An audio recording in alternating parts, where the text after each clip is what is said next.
அனைவருக்கும் ஆனந்தமான இறைவணக்கம். ஆனந்தம் வளரட்டும், ஆனந்த ஒளி பரவட்டும்.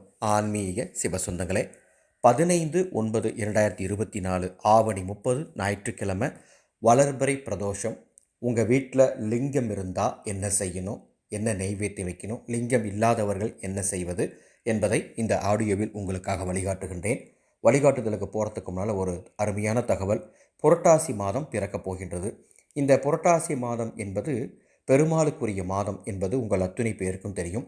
இந்த புரட்டாசி மாதத்தில் நமது அறக்கட்டளை புரட்டாசி மாத வழிபாட்டு குழு என்ற ஒரு குழுவை தொடங்க இருக்கின்றோம். இந்த குழுவிற்கு கட்டணம் 351 ரூபாய். இந்த குழுவில் ஒவ்வொரு நாளும், புரட்டாசி மாதத்தின் ஒவ்வொரு நாளும் மிக எளிமையான ஒரு சூட்சமம் சொல்லித்தர போகிறோம். அந்த சூட்சமத்தை செய்கிறதுனால பெருமாளின் அருள் மட்டுமல்ல, அனைத்து தெய்வ தேவதைகளின் அருளும் கிடைக்கும். பூஜை செய்ய முடியாதவங்க என்ன பண்ணுறது, வழிபாடு செய்ய முடியாதவங்க என்ன பண்ணுறது, இது போன்ற அனைத்து விஷயங்களும் இந்த குழுவில் தினமும் உங்களுக்கு ஒரு சூட்சமமாக வழிகாட்டப்படும். சேர விருப்பப்படுறவங்க டிஸ்பிளேயில் எங்களுடைய வாட்ஸ்அப் நம்பர் இருக்குது. அந்த வாட்ஸ்அப் நம்பருக்கு தொடர்பு கொண்டு அதற்குண்டான கட்டணத்தை செலுத்தி பதிவு செய்து கொள்ளுங்கள்.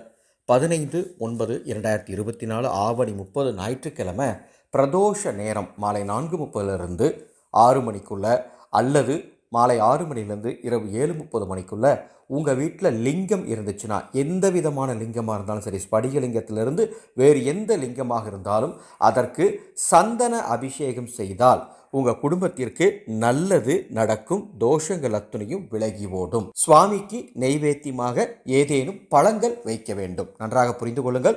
லிங்கம் இருக்கிறவங்க அபிஷேகம் செய்து பழங்களை நெய்வேத்தியமாக வைத்து ஓம் சிவசிவ சிவாய நம என்ற இந்த மந்திரத்தை சொல்லுங்கள். லிங்கம் இல்லாதவர்கள் சிவனுடைய படம் மட்டும் இருந்துச்சுன்னா பழங்கள் மட்டும் நெய்வேத்தியமாக வைத்து தீபம் ஏற்றி இந்த மந்திரத்தை 108 முறை சொல்லுங்கள்.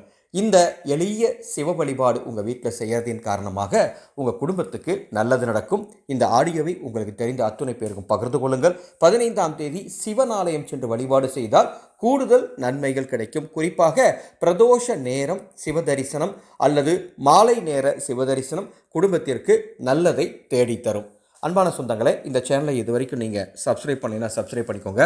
நாளை நமது அறக்கட்டளை சார்பாக ஒரு நாள் அறிமுக நவராத்திரி திருவிளக்கு வாட்ஸ்அப் குழு நடைபெற உள்ளது. அதற்கு அனுமதி இலவசம், எந்த கட்டணமும் கிடையாது. இந்த குழுவில் நவராத்திரி பற்றிய மகிமைகள், இந்த வருடம் நவராத்திரிக்கு திருவிளக்கு பூஜை செய்கிறதுனால என்ன நன்மைகள், இது போன்ற தகவல்கள் 11 ஆடியோக்களாக பதிவிடப்படும். இந்த வீடியோக்கு கீழே டிஸ்கிரிப்ஷன் பாக்ஸில் அந்த குழுவோட லிங்க் கொடுத்துருக்கேன்.